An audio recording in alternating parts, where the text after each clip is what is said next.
Orioles pitchers and catchers report to Sarasota today, and we're going to talk about one of those pitchers, maybe the guy with the biggest question heading into 2025 about what his role is. We're going to talk Albert Suárez coming up on this episode of the Locked On Orioles podcast.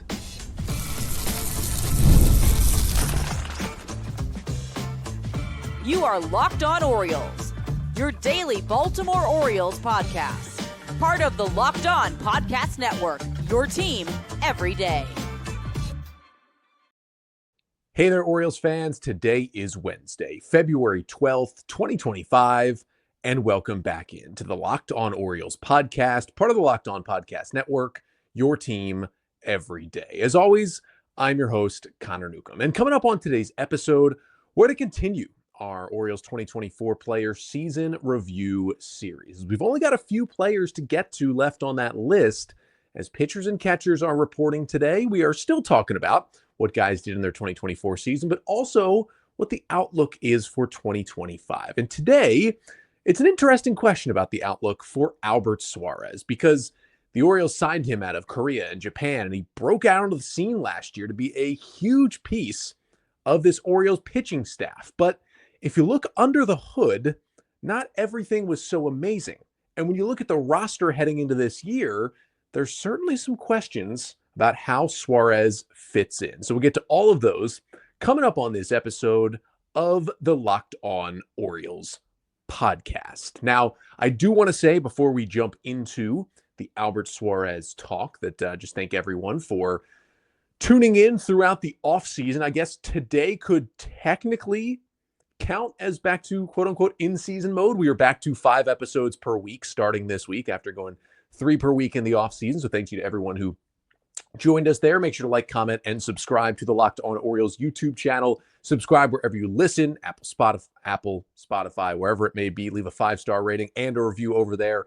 Really helps out the show. And I wanted to let you know that we'll be running some Locked On Orioles fantasy baseball leagues this season. I've talked about them a little bit on previous episodes, and we are mostly full. We had so much interest, we're actually going to do 3 separate leagues, and we do have a few spots remaining in these leagues. So if you are someone out there who is interested in playing in a Locked On Orioles fantasy baseball league against me and other listeners of the show, it is completely free. There will be a nice prize for the winners at the end. It'll be hosted on ESPN, and the drafts will be the first and second week of March. If you are interested in being in any of these leagues, again, we have a few spots left. Just email me, lockedonorioles@gmail.com.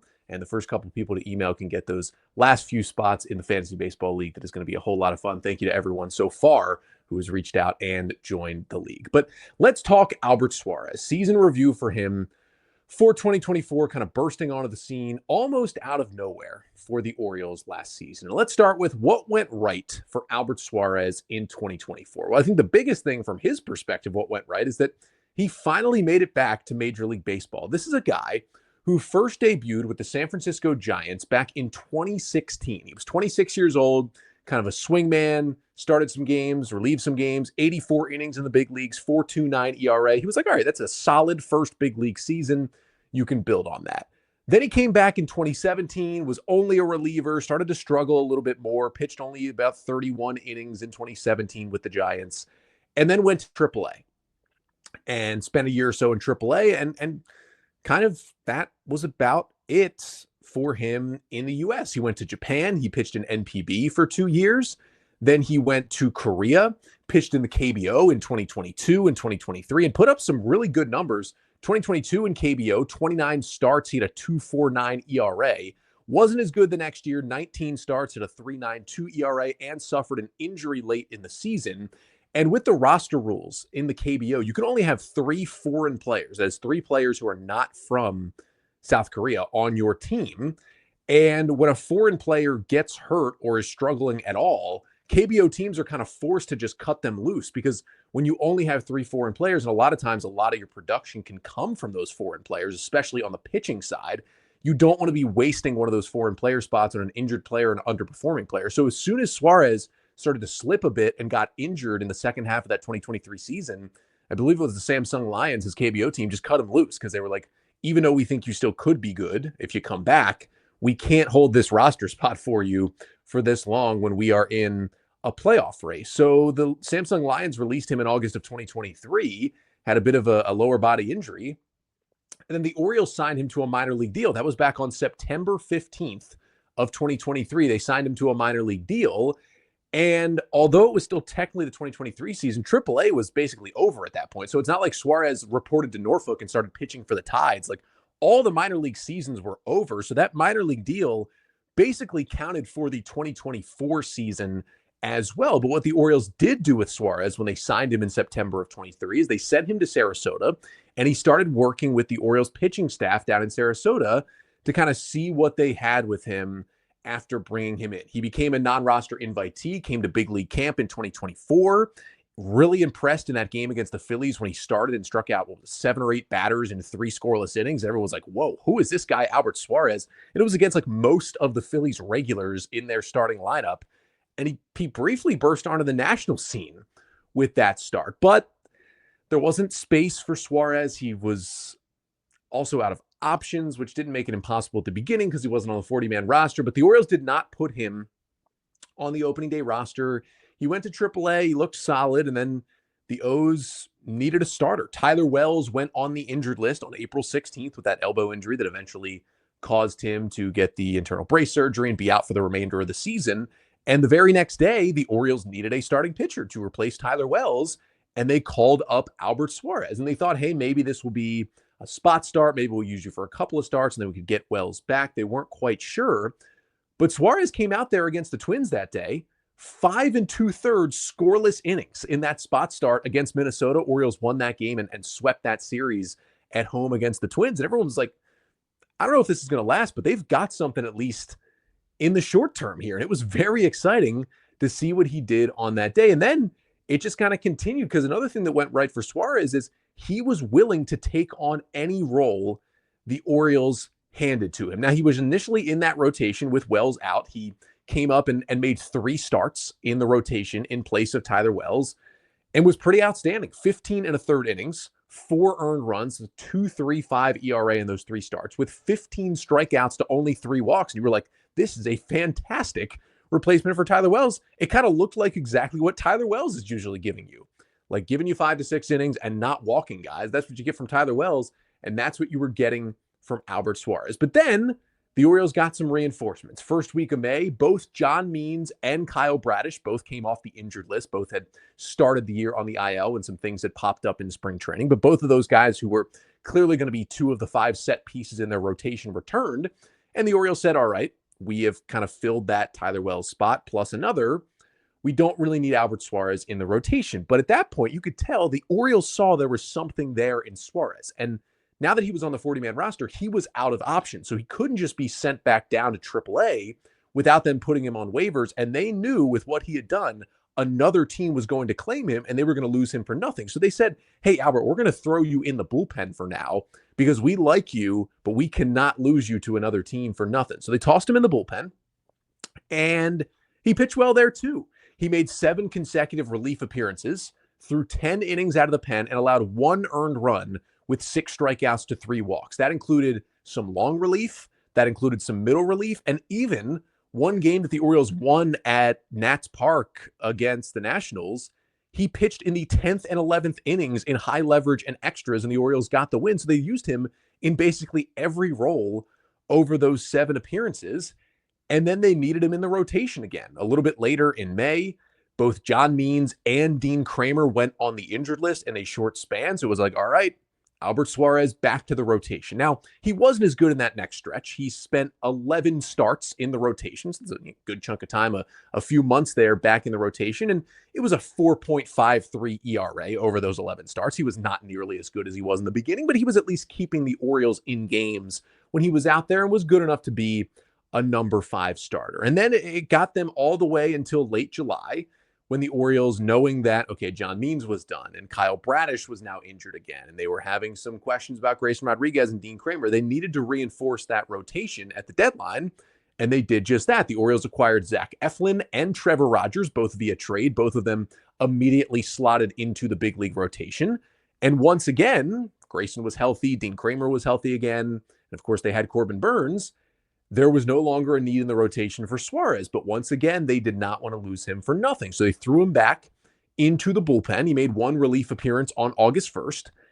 And then he was needed to start again because August 6th in Toronto against the Blue Jays, Grayson Rodriguez, scheduled to start that game, has something happen in pregame warmups, has to be a super late scratch, and Suárez gets thrown out there to start that game. You were hoping it would just be a spot start and that Rodriguez would be fine. And Suárez threw 5 scoreless innings with 6 strikeouts that day against the Blue Jays. But it turned out it was bigger than just a spot start for replacing Rodriguez because it was another lat issue that eventually took Grayson Rodriguez out for the remainder of the 2024 season. And then, of course, Trevor Rogers was so bad in those 4 starts, the Orioles sent him down to AAA. So once again, they had openings in that rotation, and Suárez remained in the 5-man rotation for the remainder of the year, and he was good once again, made those final 10 starts of the year, and posted a 3.44 ERA in that stretch. And if you look at all the different things he did throughout the season, I mean, he really kind of saved this Orioles pitching staff. I mean, I know he was never at any point the ace of the rotation, but with all the different things he did, and you average it all out to a season where he makes 32 appearances, 24 starts, and throws 133 and 2/3 innings for the Orioles with a 3.70 ERA, he may have been their non-Corbin Burns most important pitcher on this team.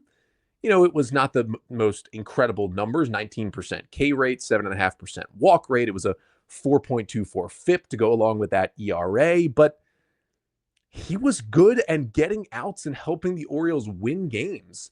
And they needed him in all those different roles. Again, like, where would the Orioles have been without Albert Suárez? And if you are like looking at the stuff, I mean, there was still some good stuff there as well, because the other thing that went well in 2024 is he was really able to have that much success throwing just mostly fastballs. I mean, throughout the season, he was 50% four-seam fastball. It was four-seamer, cutter, changeup, curveball is the mix for the veteran right-hander Albert Suárez, but it was exactly 50% fastballs, about a 95-mile-per-hour fastball that he was just throwing up there at the four-seamer. And then it was kind of just, hey, whichever of the secondaries, the cutter, the changeup, the curveball, whichever one felt the best, that's kind of what he would go with. And he would be a 2 to 3 pitch pitcher on any given day because one pitch just wasn't feeling it, and another one he was feeling really good. And you know, the cutter was kind of a hard slider. It moved a little more than your average cutter. He threw it at 86 miles an hour. He would attack the righties with that one. He'd go after the lefties with his changeup. His curveball, he'd kind of throw to both sides hitters and would have some different amounts of effectiveness at times. I mean, the cutter had a whiff rate over 30%, which was nice. Opponents hit only 174 against his curveball. That was a good number as well. Like, he had some pitches that could certainly do some stuff beyond his fastball, but that four-seamer was his bread and butter, and especially early in the year. Like those 3 starts in April when he first came up and was really good and had a 2.3 ERA, he was throwing 60% four-seam fastballs in those 3 starts. It was like, hey, I'm a big old guy throwing 95, 96 up in the zone, try and hit it. And those hitters on those first 3 teams could not hit it. And that's what made it so awesome to watch at times for Albert Suárez. But it wasn't all amazing for Suárez, despite the fact that I think he saved this rotation. Remember, Suárez was not even on the postseason roster in the wild card round against the Royals. Now, they would have used him had they gotten deeper into the playoffs, but it does say something about how they used him late in the year. Was there some stuff under the hood? Was there some struggles? Are there things that didn't look so good about Albert Suárez in 2024? We will talk about that coming up next. But first, this episode of the Locked On Orioles podcast is brought to you by Wonderful's Pistachios. Looking for a snack that's both delicious and nutritious? Crack into a good source of protein with Wonderful Pistachios. Wonderful Pistachios is one of the highest protein nuts. Each 1-ounce serving has 6 grams of protein, giving you over 10% of your daily value. Plus, they're packed with fiber and better-for-you unsaturated fats to help keep you feeling fuller longer. Personally, I like the ones with the shells. I like to crack open a shell, and I feel like it's satisfying every time. I feel like I'm working a little bit to get my snack, and I kind of like that as well. The in-shell options, they are a classic favorite, but they've also got the no shells Wonderful Pistachios. You can just grab and go, the easiest snack to eat. So get snackin and get crackin' with the snack that packs a protein punch. Visit wonderfulpistachios.com to learn more.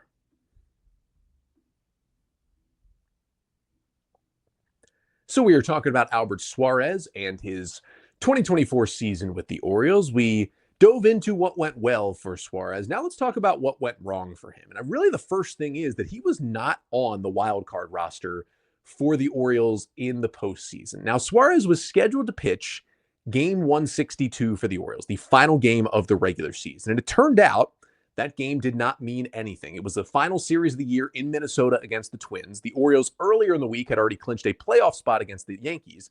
And then with their win Friday night, that was game 160, the first of that 3-game set in Minnesota, they had clinched everything they needed to. They knew they would be the top wild card seed. They knew they would get a home series in the wild card round. They could not move their standing anymore in the final 2 games of the season. So basically games 161 and 162 were meaningless for the Orioles. And because of the way the playoff schedule worked out, the season would end Sunday. You would get the off day Monday, and then game 1 of the wild card series would be on Tuesday.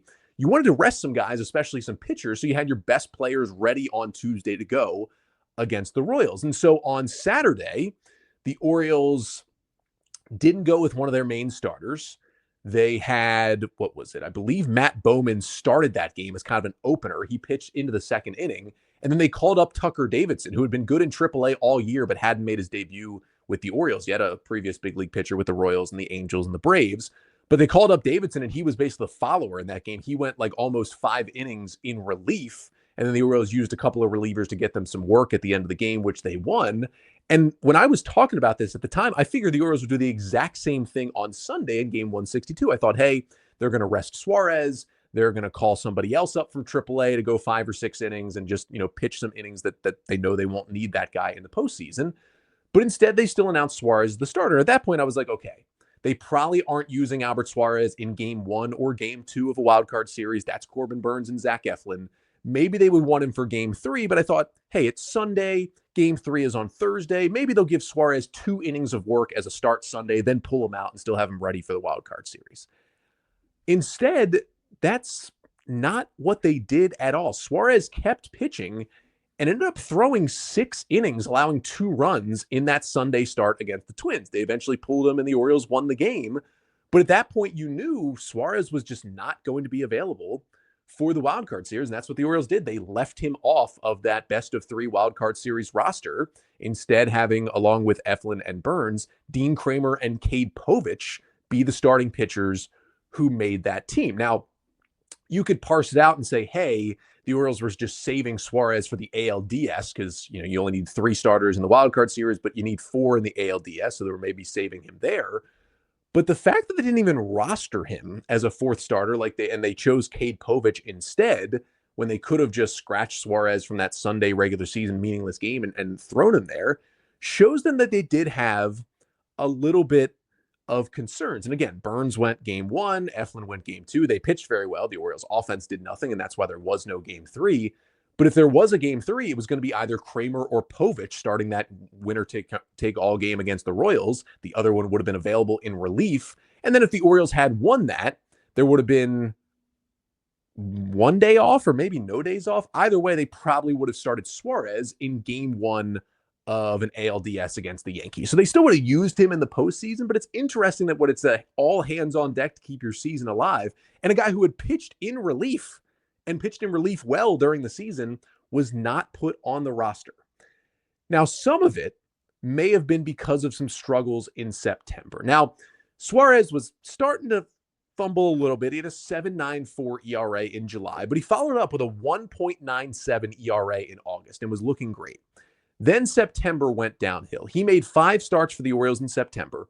In 24 2/3 innings, had a 6.20 ERA with a 7.02 FIP. That was not good at all. And if you take out that final start against the Twins, the meaningless game where he pitched 6 innings and gave up 2 runs, he pitched well, but it didn't matter. And you could tell in that series, once the Twins got eliminated on Friday night from the playoffs, that team had completely given up. It looked like they weren't trying at all at the plate. You take out that start, 4 starts for Suárez in games that mattered in September, 18 and two-thirds innings, 15 earned runs to a 7.23 ERA, and 7 home runs allowed. So I think the Orioles were a little worried of a game snowballing against them if they started Suárez in the postseason. And some of that was because that bread and butter four-seam fastball that he was throwing 50 to 60% of the time was just not as good in September. He used it only 44% of the time in September. That was his lowest fastball usage of any month during the season. And his velocity was down to 94.3 miles per hour on average, also his lowest velo on the season. Now, I wasn't really sure if you could call it like just getting tired because it was his first big league season since 2017 and his first ever full big league season, because in Korea in 2022, he threw 173 and two-thirds innings. So just recently, he was very used to throwing a lot more innings than the 133 he threw for the Orioles last season. So I'm not sure it was that. Maybe it's just those higher level innings against big league hitters takes more out of you, but something was wearing down. Like his induced vertical break, the kind of rising action on his fastball that made it good early in the year, was lower late in the season than it was in the first half. The velocity was lower. Everything was worse for that fastball, and that allowed opponents to hit 294 with a 735 slugging percentage against his fastball in the month of September. He had to go to his secondaries more. While they're good, he doesn't have an elite secondary pitch, so he really became a bad starting pitcher in the month of September, and that's scary. You don't want to throw a guy out there in the postseason with your season on the line. So I kind of got the Orioles' decision to keep him off of that wild card roster and go with Kramer and Povich instead. And I think the scariest thing of all was the amount of home runs that Suárez was giving up in the second half of the season. And not only do home runs just hurt you in general, but home runs hurt you more than anything else, especially in the postseason. And the Orioles were, I think, very concerned about that. Now, Suárez, one of the big things he did early in the year when he was so good, not only did he not walk a lot of guys, which was awesome, he also didn't allow the long ball. Through the end of June, Albert Suárez had thrown 59 and a third innings for the Orioles.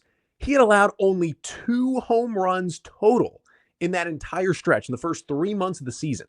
That is a 2.7% home run to fly ball rate is what he had, was the second lowest in all of baseball to that point among pitchers who had thrown at least 50 innings. Like, you could go out there and know, hey, Suárez, he might get hurt. He might give up some runs. He's not going to give up the long ball and that big inning. And then things flipped immediately from July through September. So for the final 3 months of the season, remember, he'd given up 2 home runs in 59 innings in the first part of the year.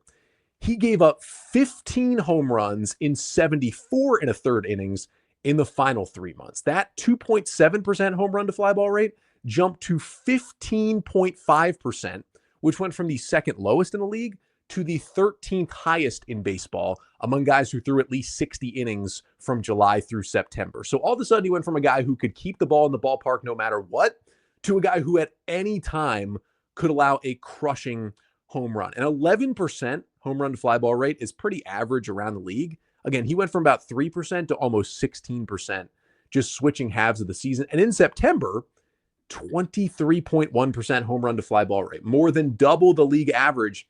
He gave up 9 home runs in 5 starts in September. That is an absurd number of long balls. Now, some of that is just bad home run luck. That is something that happens to major league pitchers from time to time. But when it's happening just before the postseason starts, and postseason home runs that you give up can be killers, I don't think the Orioles wanted to risk it. And I think they probably would have had to have used Suárez in the division series had they got there. But I think they would have still been a little bit scared to do it because of how he was just recently performing. And so that brings us to 2025. He had the great start. He was still good the whole year, but a lot of question marks came up at the end of the season. And now we go into 2025 when the Orioles are at least beginning the year with maybe not the ace, but a lot more starting pitching depth at the back end of the rotation than they had last year, a spot that Albert Suárez kind of had on lockdown. So with all those questions and all the new depth, what is Albert Suárez's role heading into 2025? We'll answer that question to finish up the show coming up next.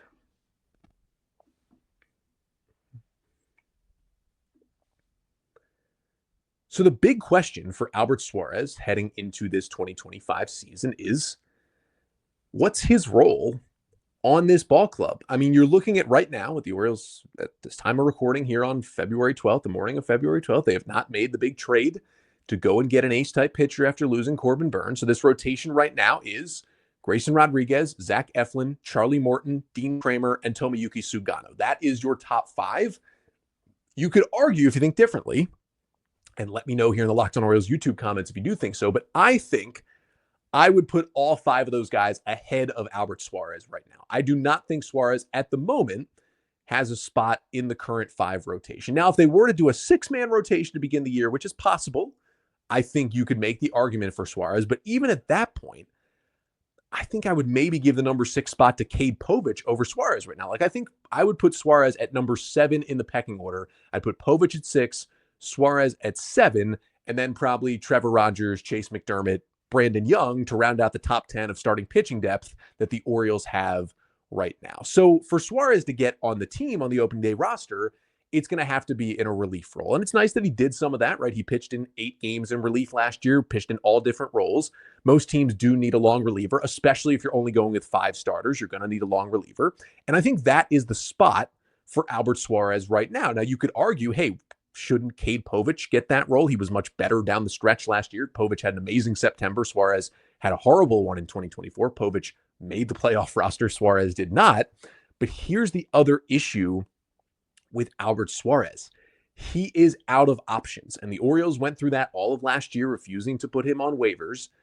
But now with more depth, it becomes a trickier problem because he is not a free agent until after 2027. The Orioles have 3 more years of Albert Suárez if they want it. Now, he is already 35 years old, so I'm not sure if he's going to be good for the next 3 seasons, but that's kind of the contract situation he is in right now. But those years come without minor league options. What that means is he could just have a bad start. The Orioles have nowhere to put him, and they would have to DFA him or try to find a trade partner. I think that's still a possibility in spring training that the Orioles could find a trade partner for Albert Suárez because they already don't have a lot of roster flexibility in their bullpen.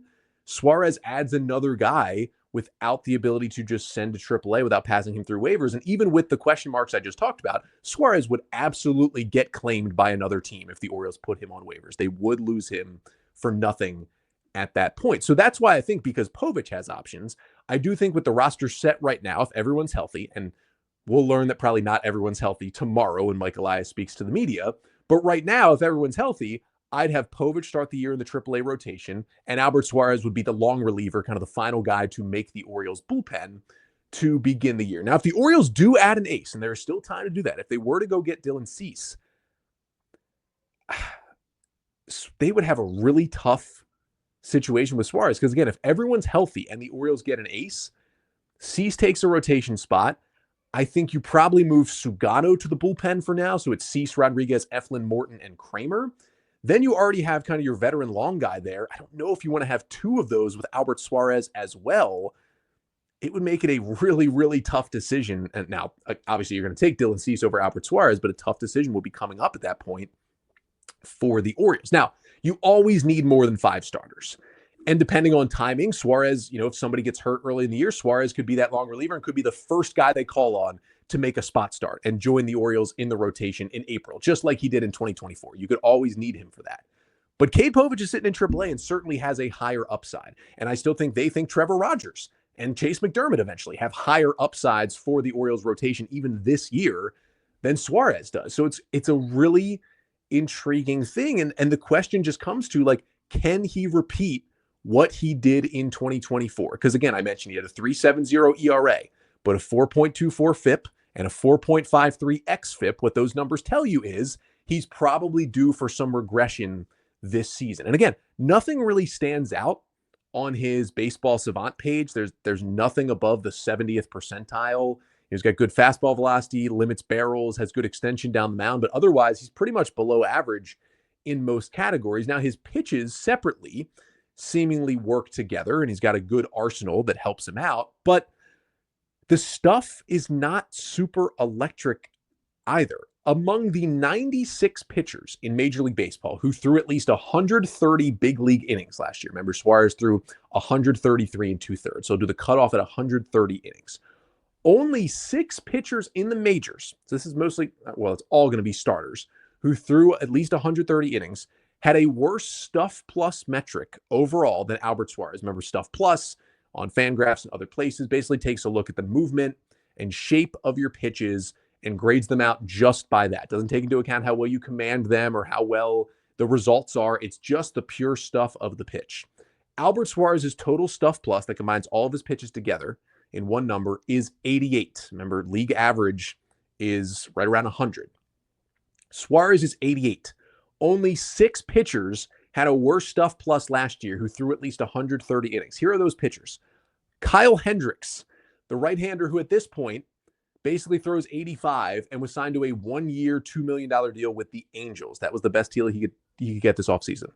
Martin Perez, a soft-tossing lefty who's bounced around as kind of a number 5 starter multiple places. Our old friend Kyle Gibson, who was okay in St. Louis last year. Cal Quantrill, who does not get any strikeouts at all, was not very good in Colorado last year. Ben Lively, who made a good amount of starts for the Guardians, but just was not part of that team anymore in the postseason last year. And Chris Flexen, who was mostly at times the worst starter on the worst team. He spent the whole year in the White Sox rotation, but was not very good at all. Those are the only 6 pitchers who threw at least 130 innings last year and had a worse stuff plus overall than Albert Suárez. That is not a good list to be on. And that concerns me. He was last in stuff plus among all Orioles who threw at least 10 innings in 2024. Not to say he can't figure it out, because he's a smart pitcher. He knows his stuff. He's been around the block. He's 35. He did some amazing things for the Orioles last year. Again, where would this Orioles pitching staff have been without Albert Suárez? I don't know, and I'm kind of scared to think about it. That's how important he was in so many different roles last year. But there are a lot of indicators for Suárez that this could come crumbling down. I'm not going to say it's going to happen from day one, but with the fact that he's out of options, the Orioles have added a lot more depth at the back end of the rotation, and they've gotten better in the bullpen. Like, their bullpen is clearly better than it was last year, not just getting Felix back, but adding Kittredge and getting these other pieces they got at the deadline last year. They're better around the edges, and that's where Suárez helped, is around the edges. Now, guys are always going to get hurt, and you always need starting depth. So I think the Orioles would love to hold on for Suárez for the entirety of this season. But because of his roster status and the lack of options and the lack of a defined role, it's going to be hard to do that. And I do think at this point, and especially because there's going to be injuries, he, I think, will make the Orioles opening day roster again, probably as their long reliever. But my prediction right now beyond that is going to be Albert Suárez does not stick with the Orioles for the entirety of the 2025 season. I just think there are questions around it. There are other better options. And with the lack of minor league options for him, I think at this point next year, we're not talking about Suárez, because I think he is in another organization. I hope he can pull it back together and be as great as he was last year. I just don't know if I see it, but Albert Suárez surprised us all in 2024, and who am I to say he can't do it again in 2025? But let me know in the comments, what do you think Suárez's role will be for the Orioles this year, and can he stick around with this team all season? But that'll do it for today's episode. Thank you so much for tuning in here on a snow day in Baltimore on a Wednesday. I will be back for one more episode this week. That's coming up tomorrow, Thursday, February 13th. That's going to be a later episode. It's going to come out in the evening, because most likely we're going to hear from Mike Elias, because tomorrow, Thursday, is the first pitchers and catchers workout in spring training. They report today. First workout is tomorrow. And that's usually the worst day of spring training, because that's the day every year where Mike Elias talks to all the reporters in Sarasota for the first time and gives us all the injury updates on players that we didn't know about throughout the offseason. So whatever bad news Elias tells us, I'll have it recapped on an evening episode on Thursday. So make sure to join us back here for that one. Hopefully it's not as bad as the one last year when we got a lot of injury news from Elias. But still back on Thursday. Until then, I'm Connor Newcomb, and this has been the Locked On Orioles podcast, part of the Locked On Podcast Network. Your team every day.